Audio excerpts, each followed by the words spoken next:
किती ती महागाई, गॅस सिलेंडर तर राहिलेच बाजूला, भाजीपालाच इतका महाग झालेला आहे ना. Hello, welcome back to my channel. मी जयश्री. उन्हाळ्याचे दिवस आणि लाईट जाणं हे वेगळंच एक नातं. थोडा वेळ होता, म्हटलं भाजी घेऊन येऊ, पण तेवढ्यात लाईट गेली. मग पायी जावं लागलं खाली. त्यानंतर थोडा भाजीपाला आणला, तो क्लीन वगैरे केला आणि थोडा रचून ठेवला. आणि 20 रुपयाला 2 काकड्या आणि 30 रुपयाला 3 कारले. नंतर कढीपत्ता मोकळा करून घेतला. थोडं पाणी असतं त्यामुळे सुकायला ठेवायचं होतं आणि त्यानंतर मी डब्यात भरून ठेवते. भाजी घेऊन आली की थोडं घरी आल्यावर थोडं थकल्यासारखं होतं, पण मग ते तसंच ठेवलं की थोडं सुकून वगैरे जातं. त्यामुळे आल्या पहिले भाजी क्लीन वगैरे करून धुवून वाळवून हे नाही म्हटलं तरी फ्रीज थोडंफार खराब होतं, त्यामुळे पटकन थोडंसं पुसून घेतलं आणि नंतर भाजीपाला भरून ठेवला.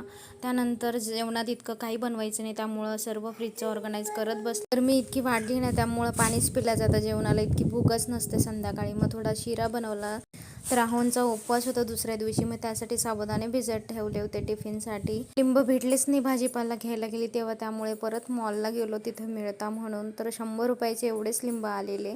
नंतर तिथे खूप सारे काचेचे ग्लास होते, ते मला घ्यायचे होते, त्यामुळे बघत होती, पण मला पाहिजे तसे काही भेटल्या नाही. कारण एकदा पाहिजे होते, 1 किंवा 2च ग्लास घ्यायचे होते आणि ते पूर्ण सेटच होता. त्या नेक्स्ट व्लॉगमध्ये बाय.